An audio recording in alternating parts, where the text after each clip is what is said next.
Hi everyone, welcome to the Superhuman Switch podcast. I'll be talking with startup founders, business owners, and corporate executives who are striving to maintain a healthy lifestyle.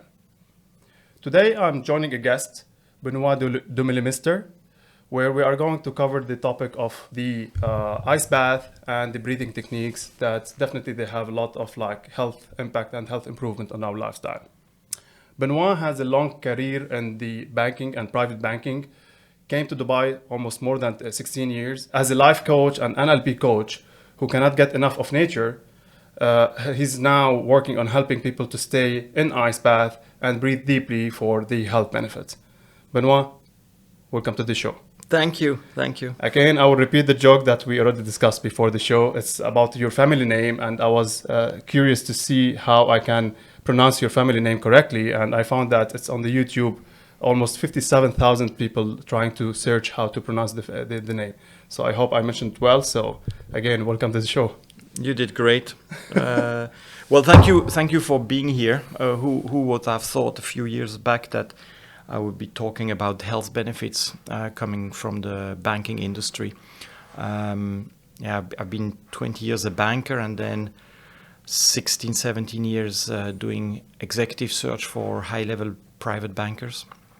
And when COVID started, I basically closed the company, and I had no plan. Mm-hmm. And this just happened out of maybe the universe gave that to me. I don't know. And I've been able to use some of the education I got over the last 10 years. As you mentioned, I'm a life coach. I did that 9 years ago, and I did NLP 7 years ago. I'm a breathwork instructor, and all this combined helps quite a lot for what we're doing now. What we're doing now, in a nutshell, is taking people out of their comfort zone. Mm-hmm. All right, Yeah. in different ways. It's when people say, "Oh, I can't do that." That's where that gives me the kick. Okay, I want to prove to people that they actually can do things they think they can't do. So it can be not eating for 100 hours. It can be going to cold water for 5, 6, 7 minutes, ice cold water.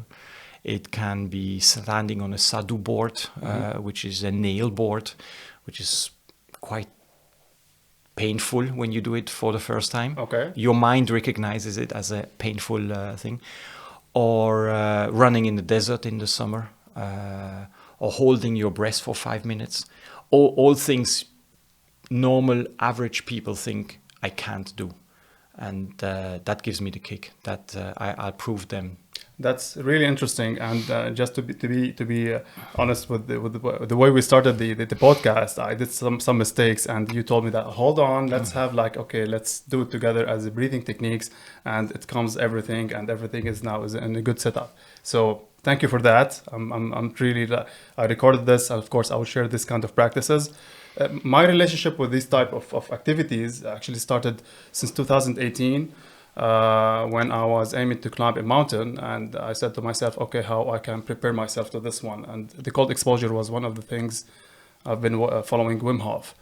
But the way I've been following the journey, that when you decided to do that, and how you started to put yourself in really tough conditions, and to see how can you get over it and how you can improve yourself.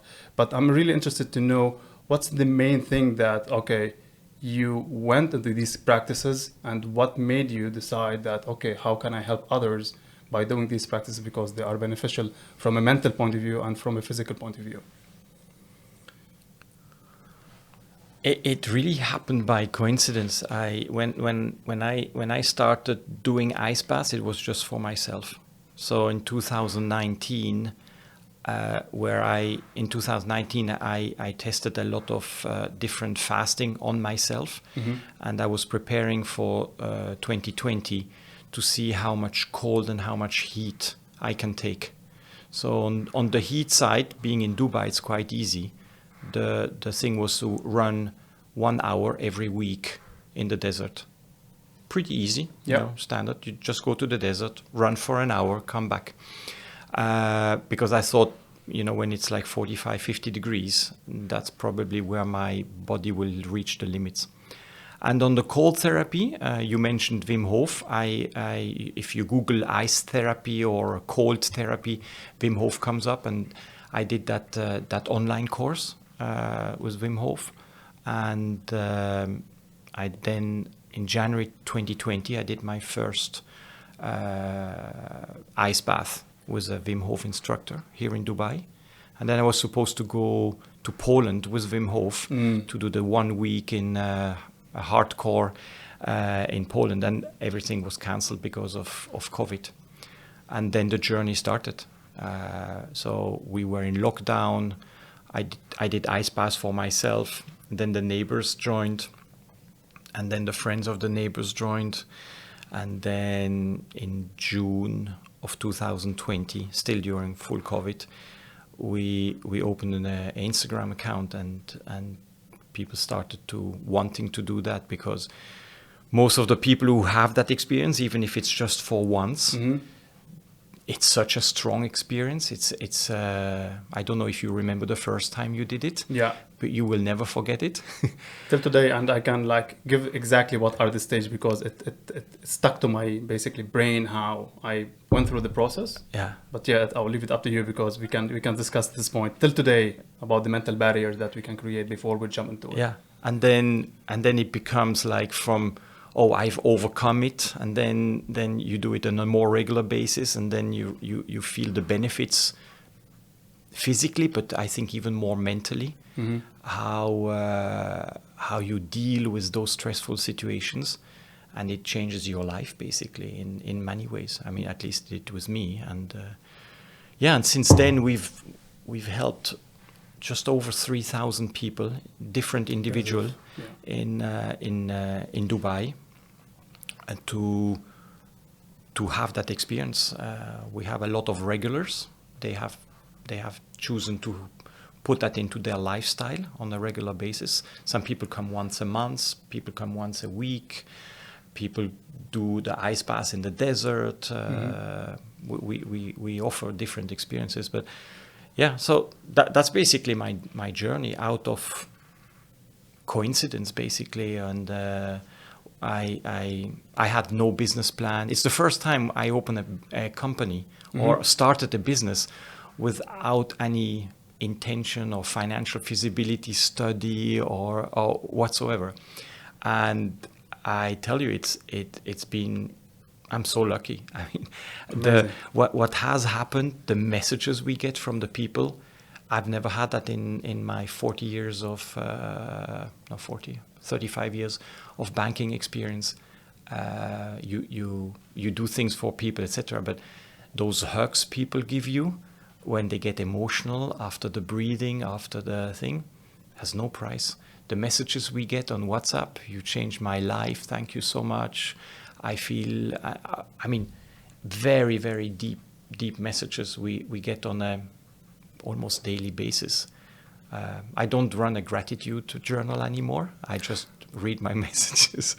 That's really nice. Yeah. It's a wonderful. I mean, I'm so lucky. No doubt about basically the reward, or basically the gratitude that you can take because of the feedback. What's the first thing when people decide to do this out of curiosity, that okay, I want to challenge myself or see basically my limits? What's the first thing when you do the introduction to this idea? Because I'm sure that there is a mental barrier before the physical basically reaction to it. So what's the first thing you tell everyone that sees the bucket full of ice? What do you tell them? Well, people come to the sessions. The people who come for the first time to the session, 80-90% come for the ice. Okay. But we always start with the breathing. So everybody's like, I'm so nervous. I don't know if I can do it. And they said, don't worry. We're just going to do a breathing session before. So we explain them the breathing, what it does to you. It decreases your stress level. You relax. It makes you strong. It makes you fight bacteria, cancer cells. You kill a lot of bad stuff in your thing, because you become alkaline when you do that breathing. And so we do a little exercise, then we do the breathing session, and after the breathing session, most of the people don't think about the ice anymore. They are so relaxed, they feel good. Some people cry because it gets emotional. Yeah. I always ask the people to hug each other, even if they don't know each other, because it's so beautiful. Yeah. And then they get even more emotional. But that's what people, I think, need these days. I think anxiety level worldwide has increased. You don't know what's going to happen. They lock you down. You don't know. Like a lot of new things have happened. People spend probably too much time on social media. People spend too much time on watching news on the TV. So That's true. That stresses you a lot, and also one of the major factors, people don't breathe properly. They breathe from the upper part of the body, so in the chest, but they don't breathe from the belly. And when we are born, we only breathe from the belly. All animals breathe from the belly. Yeah. So helping them to get back to where they should be, that helps a lot. And so after they do that breathing exercise, they found themselves in front of the bucket, and then the journey starts on the ice side. Yeah. And they, different reactions. People, the heartbeat goes typically up when you are in a nervous situation. And then breathing helps. We tell them exactly what to do, how they go into the ice, and we have like a protocol on that. And most of the people, they go in there and they are surprised how easy it is, and also the effect it has on them. So they don't feel the cold, but it's super stressful. Yeah. And then they overcome that stressful situation, and they smile and laugh, and the dopamine level goes to a level where typically is only reachable with drugs, and they jump out of the thing and they think they are on top of Kilimanjaro, like they've done something absolutely amazing, and they feel amazing. And so that's what happens. And then in that moment, people say, I need to do that on a regular basis. But the fact is that most of the people, meaning like probably 70% of the people, they just do it at once. It's like jumping from an airplane to a skydive. Most of the people, they do it once. They want to tick the box. Mm-hmm. And then we have some people, they realize the health benefits.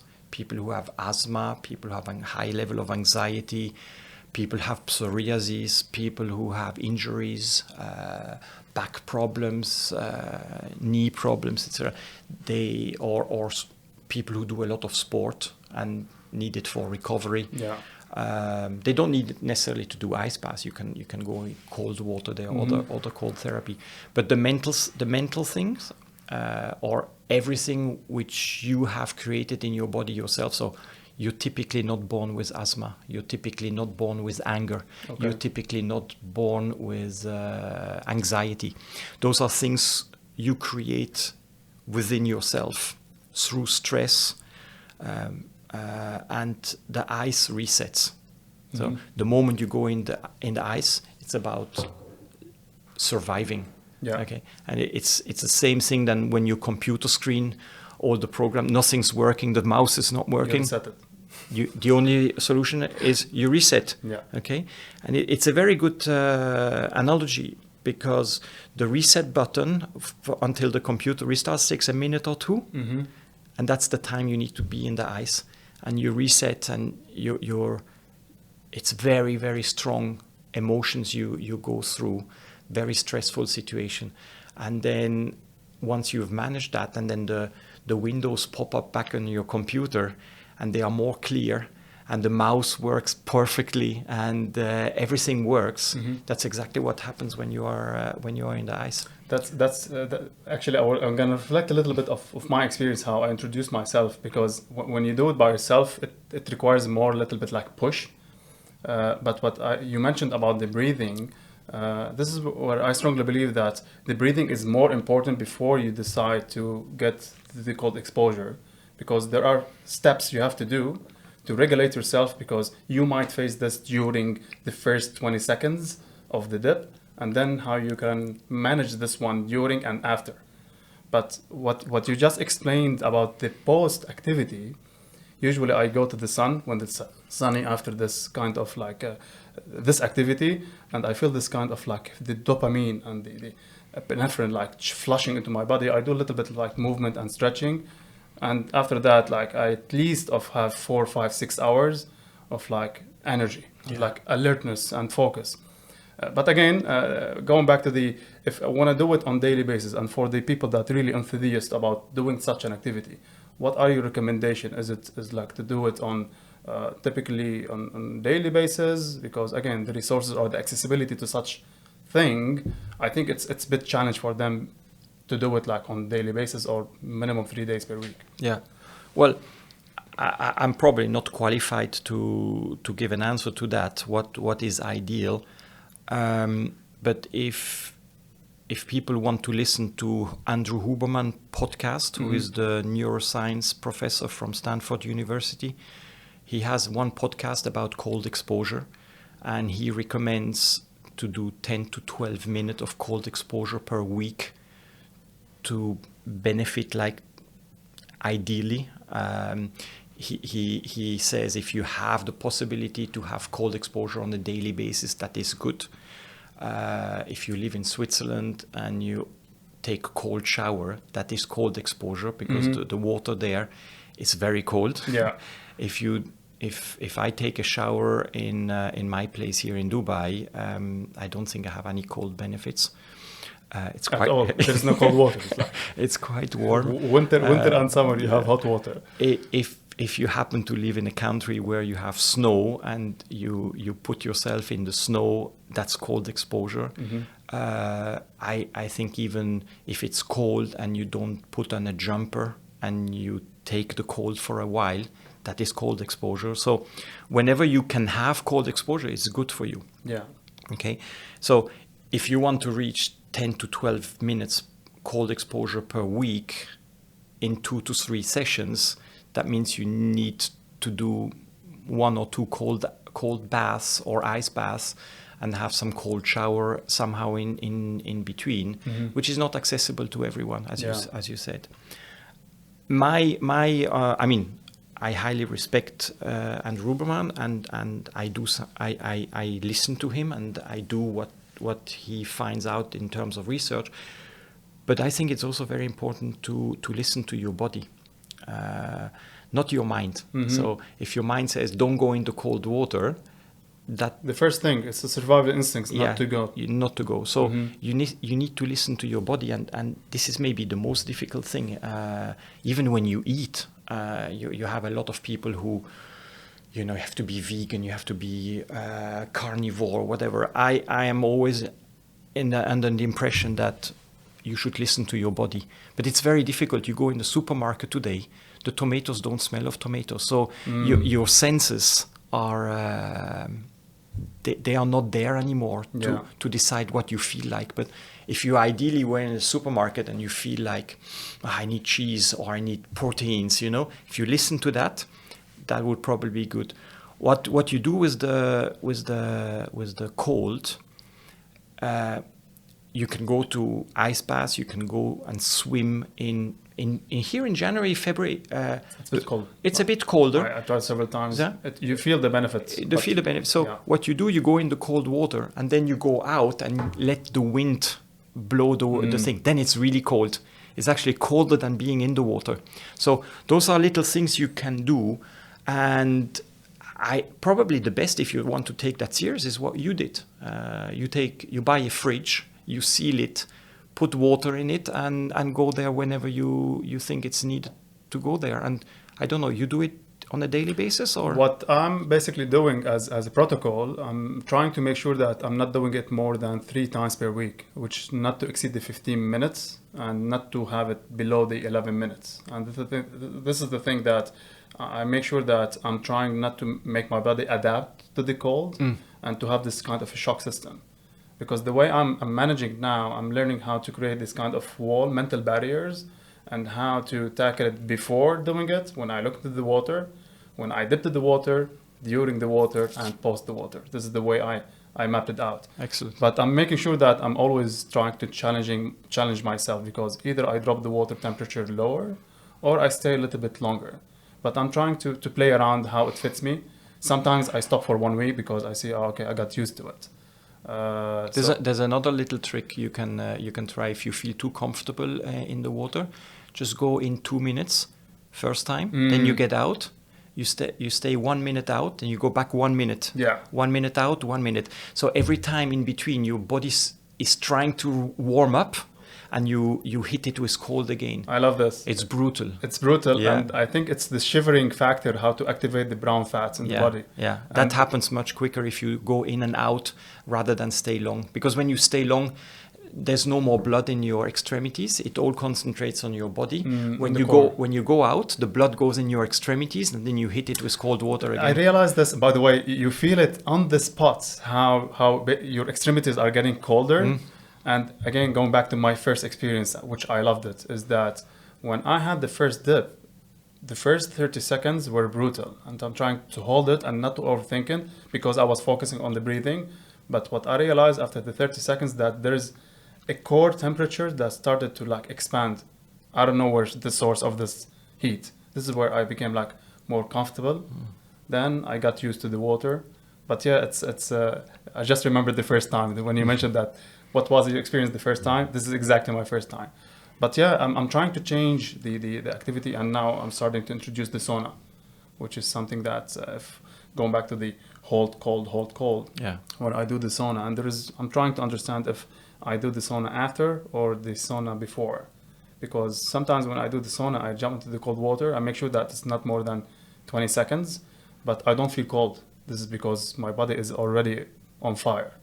So this is another element. It's a bit crazy, but what I really like about the discussion, that most of my friends used to call me crazy. Now most of the people started to do it, which is something that brings me to my relief. When people call me crazy, I thank them. That's true, actually. But the only thing that from this practice, what I really appreciated is that when you look into the mental resilience, or how this, regardless what are the biological impact, how mentally you become more resilient, you build up the grit, and how you basically become more ready to face any challenges during the day or during the week. So what's your experience with it? Because you mentioned amazingly that people getting you the feedback on the physical side, but what do you think about the mental, how this is impacting you mentally on day-to-day basis? I mean, we don't have statistics on the 3,000 people. We get some feedback form, and we ask them, would you do it again? What was the best thing of the session today? And funnily enough, most of the people say the breathing, not the ice. They said, I didn't know I could breathe like that. Yeah. And they find the ice very easy to do. You feel amazing, but the breathing is much more powerful. I do the breathing every day, by the way. I haven't been sick since I'm doing it. And I'm in contact with a lot of people who bring bacteria to my place and other diseases. But I hope it continues like that. The breathing helps a lot. What we help the most, not having statistics, but clearly, is helping people to get their anxiety down. Hopefully some completely away. But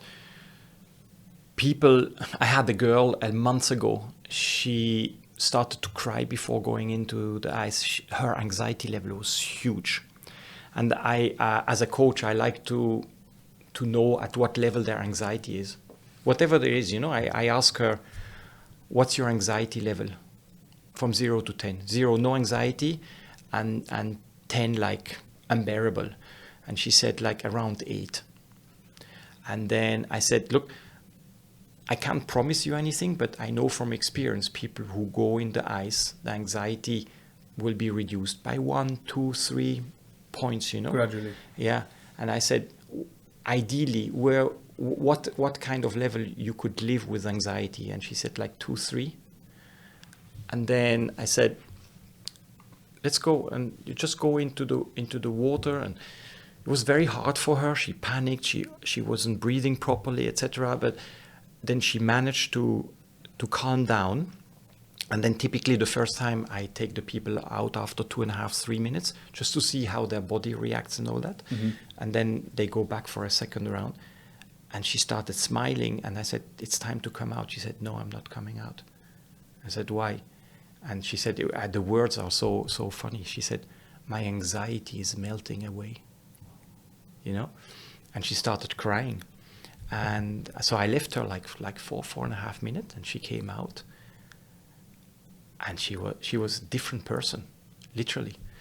And then I let her do the exercises to warm up and all that. And I said, where is your anxiety level now? And she said, it's around 4 or 5. And I said, you're happy? She said, it's amazing. I want to go back. That's the scary part. So she warmed up. I don't let her go back. So 15, 20 minutes, had a coffee, you know. And then she went back in, and when I asked her, where are you now? She said, I'm at 2, 3. That's where she wanted to be. Okay, maybe that's influencing also, you know, with the mental state and all that. But that's how she felt. So she came with 8, and she left with 2, 3 in 2 ice baths. And that's just one example of very high anxiety. But I think that's the single most benefit of the people who come to do ice baths is to get rid of anxiety. Yeah. Again, and anxiety, worry, depression, you know, I put that all in the same basket. Yeah, okay? I would say the negative stress hormones, or what it's causing all of this. And again, the good thing that people started to talk about the anxiety openly and trying to figure out the best way, because I strongly believe, and I mentioned this in the previous episode about the how we are basically living in the stress. We have to make peace with it. It's how you react to it, and what are the activities you do. Yeah, everybody has stress, but it's how you manage it, you know? I fully agree. And again, I would like to jump to the question that what are your daily practices that you do, knowing for a fact that we're going to have anxiety, we're going to have stress, we have our own struggles. What do you do as Benoit on a daily basis to make sure that not only the ice bath, but at least for my activity? What's your day-to-day kind of activity? So I do breathing every day. I do ice baths between 2 and 5 times a week. I can basically do it every day because we have sessions almost every day. But I do it when I don't feel like doing it. Exactly like me. It's like when you have this mental barrier, that means that you have to do it. Yeah, and I asked my colleague, you know, we are 5 people now in this little company. And I said, do you feel like doing ice baths? He said, no, not today. I said, okay, you do it now. And we know it. So we ask each other, so they are cheating. You know, they said, yeah, I could do it now. I said, are you sure? He said, no. And then he goes. So those are the 2 things. Then you mentioned that in the introduction, I like to be outside. So I ride motorbike. I ride bicycle, not very much lately. I hike a lot. I'm always up early to get the first sunrise, sunlight in your eyes. Very important. It's one of the most important thing in your life. Yeah. So the melatonin starts being and the circadian timing. The circadian circle kicks in, which helps you to sleep also at night. So nature, I don't look very much on what I eat. So I eat anything. Okay. I think I eat healthy, but I'm not on any diet or gluten or whatever. Okay. I eat whatever I feel like eating. Obviously through the ice baths we have a huge community now, and I've made amazing friends. So I spend time with them. Amazing. So the social, the physical, the mental, and then the spiritual side. I don't meditate. I say I don't meditate, but I do meditations through the breathing, because when you do that kind of breathing, you get into the meditative state. For me, hiking is meditative, especially hiking at night. Yeah. When you just focus where you're going to put your next step. It's more like a silent state. Yes. And then you forget about everything and you are in your own zone. I think if you want to be happy, different ways to define happiness, but I'm not saying rich or having all these cars. I'm talking about happiness. Mm-hmm. The happiest person on earth is a French monk. I don't know if you have ever. You Google happiest person on earth, this French monk comes out. You have to have physical, mental, social, and spiritual balance. Okay, you don't have to be on a high, but you have to have balance. And I told you I'm very happy. It's because I'm so lucky to be able to have those four. Not in a high, not in a low, in a very balanced way. And I'm meeting amazing people. My health is good. I do some exercises, but not extreme. I hike, I do stuff. And that balance between those four pillars in my life has never been so good as now. I strongly believe that this is called wealth. That covers basically all these four pillars, because again, the misconception about wealth is to be rich, but basically this is where I define it as being rich, by having this kind of social connections, being grateful about basically your health state. You mentioned about the meditation, where I will go back to the cold exposure. I realize that now when I do the cold, that it is my meditative state. Yeah. It's like where the calmness and I remember last time I mentioned to you that my final wall, I call it in the cold, that I have a full immersion. Like I put my head in the water.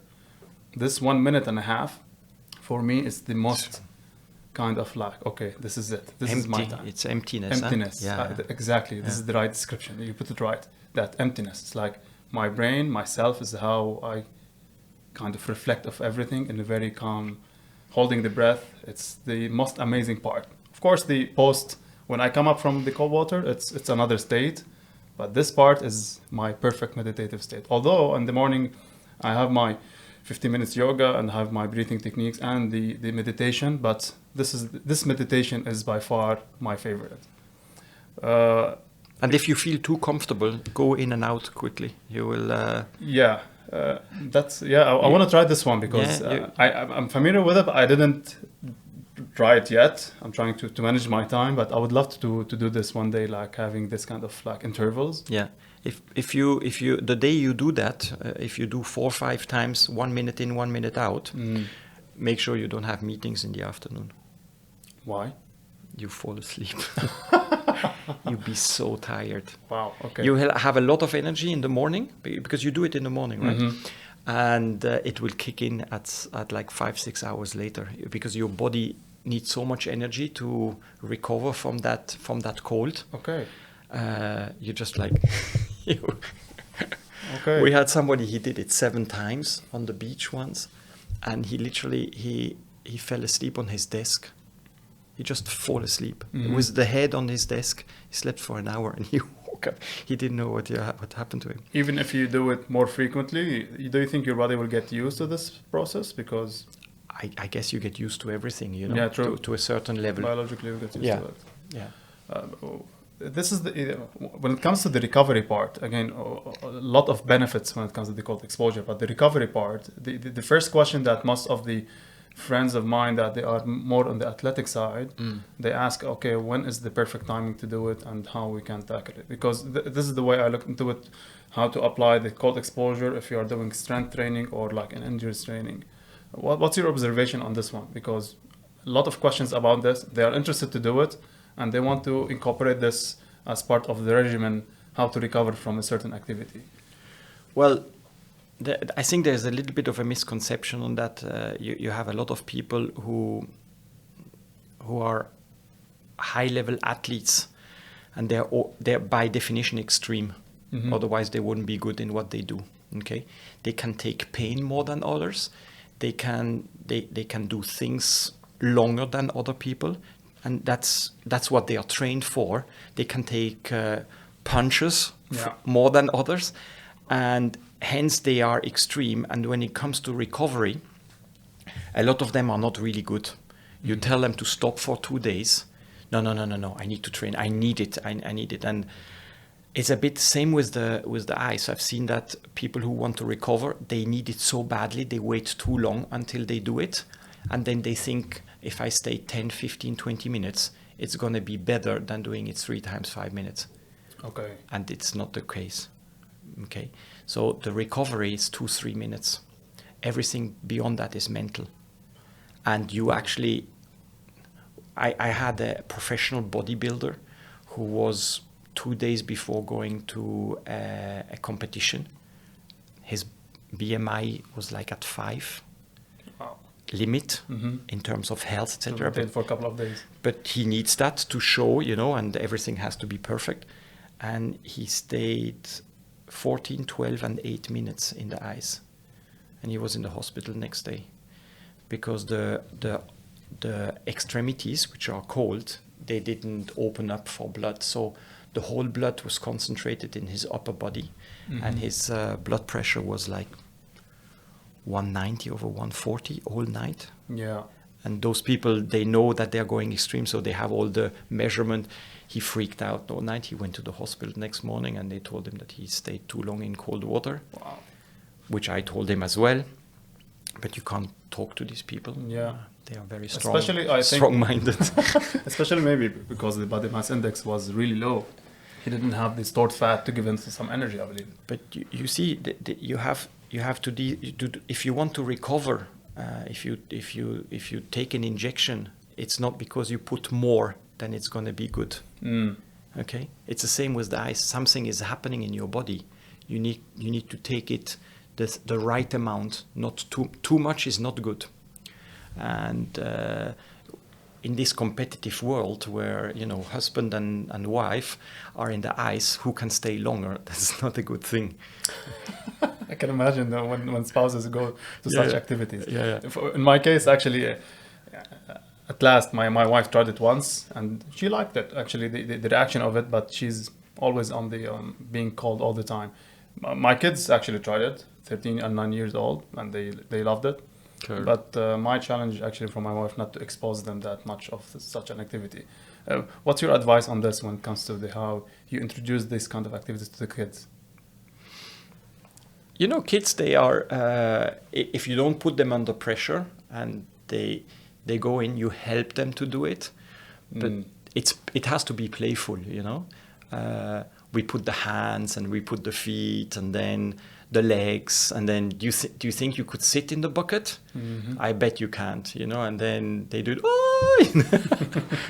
It has to be fun.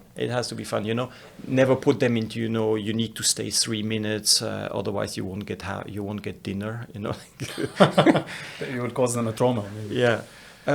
We've done, I think the youngest 7-year-old, but like for 20 seconds, 30 seconds. Yeah. And oldest 74, a Kuwaiti guy who came with his, actually his son came with his dad, and he said, please look after my dad, he's 74. You should have seen the dad, 74. He went in and he loved it, and the son, he freaked out.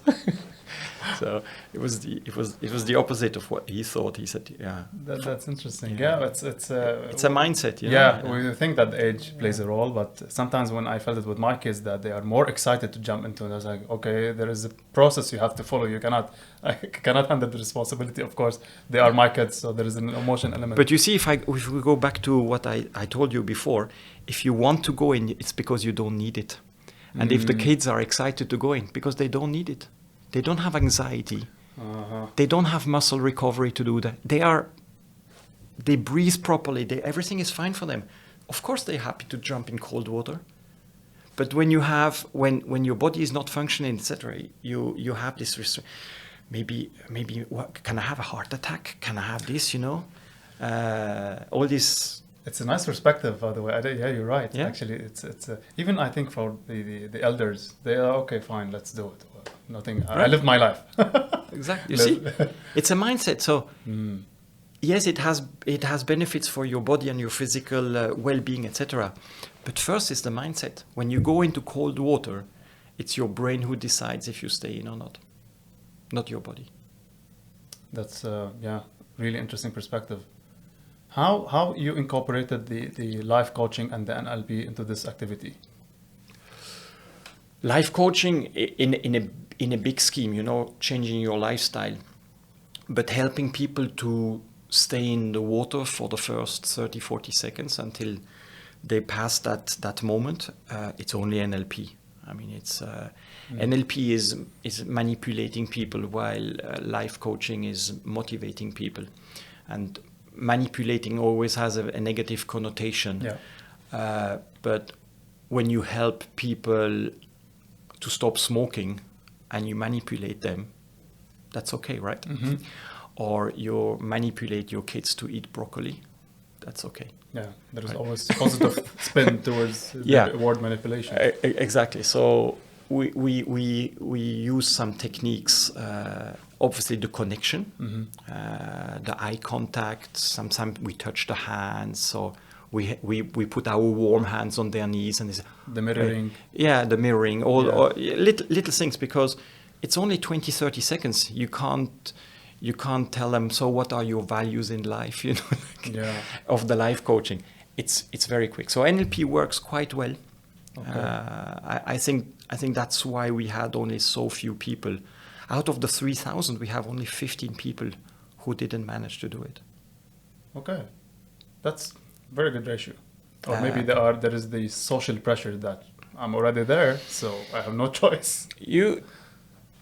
I ask people, what music do you want to listen while the thing? I ask it to them, Okay. but they don't hear the music. When they go in the ice, they don't know where they are. They don't know who is looking at them. They look inside. It's big time. And that's why I don't let them close their eyes. Okay. When they go in there and they are nervous, they close their eyes. They go into dark sides. Okay. Okay. When they are calm and they are okay, they close their eyes. They go in the nice side. But the people who go in and they close their eyes, open your eyes. Okay, that's interesting. Yeah. I never experienced a bad thing because, as I told you, I'm using it as meditation. But why do you think that the beginning that it might be negative, just for them to lose control on breathing? Yeah, you close your eyes. When you go in for the first time, depending on the people, but between 20 and 10, let's say most of them between 20 and 30 seconds, most of them, it's about surviving. It's their flight fight which goes in, and they just want to jump out of the water. They think they will die, and they don't know why. It's not, as you know, it's not the cold. It's not the cold. It's a perception in your thing that those feelings you have now, that's unknown. That's not right. I need to get out. It's because we as humans, we are wired in the survival mode to make sure that we are out of the discomfort. And this is where I mentioned regarding the resilience, and you explained very well about how we built up the mental toughness or the resilience and the grit that, okay, I'm in a very bad discomfort, I need to exit this. And this is where I think most of the people think that when they are in the water that I cannot tolerate it, I need to go out. Look, I'm going to go back on something you mentioned before, the brown fat. Mm-hmm. Okay, the brown fat you produce when you shiver. Yeah. You reproduce. Why do we have hardly any brown fat left? Because we don't use it. Why don't we use it? Because if it's below 20 degrees, we put on a jumper, and if it's over 25 degrees, we put the AC. That's true. Right? Mm-hmm. So our comfort zone has become so narrow. We're living here in Dubai 100 years ago. In the desert, it's 0 degrees in winter, and it's 50 degrees in summer. And people used to live outside. They live to do outside. Mm-hmm. Look at the picture of these people, how healthy they look, right? They were only the people who were able to take that survived. So they were the fittest. Mm-hmm. But they are slim, they walk, you know, their connection with nature. They ticked all the boxes. They were very social, you know, drinking coffee with their friends. All those 4 blocks I told you, they had. Mm-hmm. Look at the local population today. 50% diabetes. Because of the convenience that we have. Comfort zone. Yeah. Everything is available.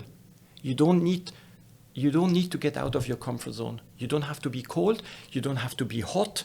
You don't have to be hungry. You don't have to fight for anything. Okay? So the body adjusts, you know? Yeah. If you don't need it, and the brown fat is only for extreme situations. They are dormant, or they are not being used. Yeah. And this is the interesting part, because I strongly, every time I give this analogy, that back in the days, the humans, we are either running behind something to eat or something running behind us to eat us. So it's like we're always in the comfort zone now. Mm-hmm. But yeah, not to cover the point now about the convenience, especially in this part of the world, that everything is accessible and we don't have this. This is the surprising fact that people having more anxiety and stress, despite the fact, I wouldn't say there is an abundance, but at least you have accessibility to a lot of stuff. But I'm 100% that these at least reset our way of thinking and how to look into our body. What we do basically, if you take your comfort zone as a square, okay, of whatever dimension it is, what we do is getting the people out of that comfort zone. So instead of being comfortable at 25 degrees, we make them go to 50 degrees. And they realize that it's not very comfortable, but I'm not dying. So coming back to the 25 degrees or 27 or 30, it's quite okay. I can do 50, 30 is perfectly okay. Right? Do the same on the cold side. 18 is cold. I can do 0 now. It's 15 degrees. I don't need the jacket. Yeah. Okay. Now, my pain. Put them on a sadhu board. I can't take that. Just take 2 breaths, 2 more. You know, after 4 or 5 sessions, the people stay 20 minutes on a sadhu board where they couldn't put 1 foot on before. So their level of pain. Now you cut yourselves. It's painful, but I don't need to go to the hospital, you know. Everything. So what we do with that comfort zone, which whatever size it is, we just expand it. I see. So if your comfort zone is bigger, what happens? You become calmer. Mm-hmm. Because whenever something is happening outside of your small comfort zone, but is still in your new bigger comfort zone, you're calm about it. Stress goes, anxiety goes, you sleep better, you know, like you realize you don't panic right away, you know, you are alive. That's, these practices again expand our level of consciousness and how we become more aware on the stress and how we can manage it. I realize that you love nature, and something that I love it, and every year I try to make like a crazy idea just to climb a mountain or something, just to go back and connect with nature. And the place you came in from Switzerland, I think you have an amazing nature, but give me a little bit about these activities and how it connects you back to our really the real habitat or the outdoor, because now you're doing activity in Dubai, you go hiking, but how is your connection with nature now? Now in Dubai? Yeah. You know, go and walk, do 2-3K barefoot in the sand. Okay. You know, I mean, you believe in energy or not, but you feel something. You're getting alive. You were always in shoes, right? And then you don't use the bottom of your feet anymore, and then you have shoes which are restricting your toes, and they become in crooked places. Yeah. Walk barefoot on the sand. It's beautiful, and maybe the sand is hot, and maybe it's cold. Try both. Go and climb a mountain when it's dark and see the sunrise in the morning. I can't describe it. You have to be there to understand. You can do 100 pictures and send it to the thing. But the moment you are there, you feel that energy which is filling you, and you're proud you made it to the mountain. It's these experiences. It's nothing crazy, you know, but it brings you back to nature, you know. We're all human beings, and I love this. Again, my connection with nature, but the way you describe it is really impressive, because sometimes I find myself in nature, and most of the time now I have like a morning walk just to at least to feel the breeze and listen to the birds. But these activities, again, I think we already disconnected from it in a way or another, especially that if you live in a city. But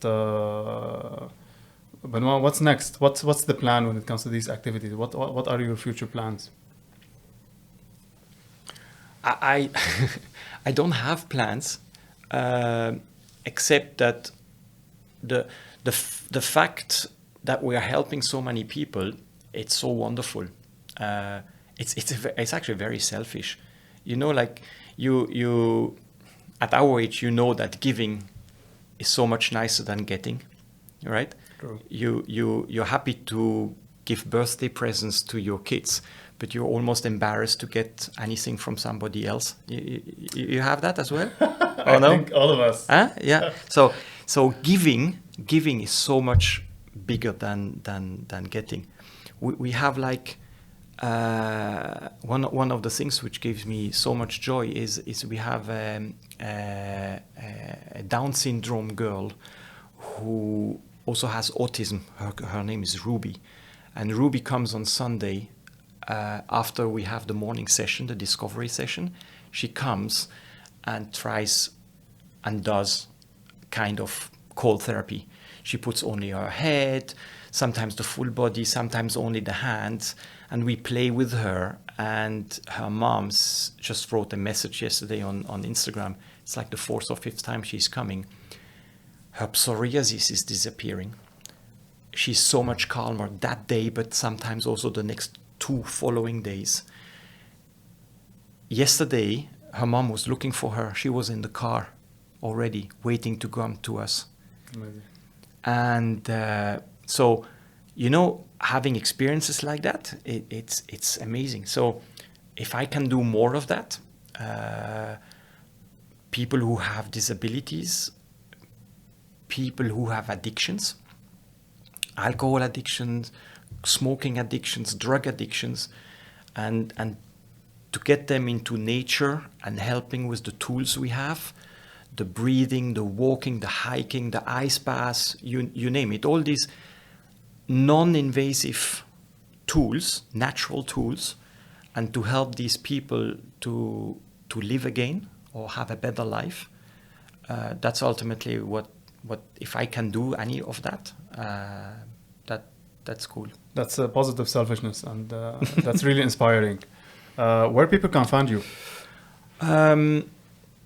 We are rebuilding our website, which is www.endorphins.me. Right now, most of the people contact us through Instagram on cool out breathing and hike up breathing, which is one for everything which has to do with the cold therapy, and the other one everything with the hikes. We also started to do fasting, 4 days fasting in the mountains, where people realize that food is not as important as they think, that you can survive without food for 3-4 days, with a lot of breathing and all that. So it's a fasting, but what it really is a detox, a detox of social media, a detox of food, a detox. We do a liver flush, so it gets the fat out of your liver, and you may not lose a lot of weight, but you gain a lot of clarity in your life. We do things like that. I will sign up for this for sure, because all the other stuff, you know me very well, but this one I want to give it a go, because I know it's not about the detox, only about basically this increasing the self-awareness, and subconsciously how we can rewire everything. I will make sure that all of this is linked in the show notes. Benoit, I cannot thank you enough. It's a really nice conversation. Well, thank you. And again, definitely we're gonna have a second round of discussions. But I wish you all the best with what you're doing. It's really inspiring. Thank you everyone for watching and listening. Please, if you have any comment or any feedback to improve on this show, I'm more than interested to hear your thoughts. So again, thank you very much, Benoit. Thank you. We'll Thank catch you. up for It was sure. great. Thanks a lot. Have a nice day.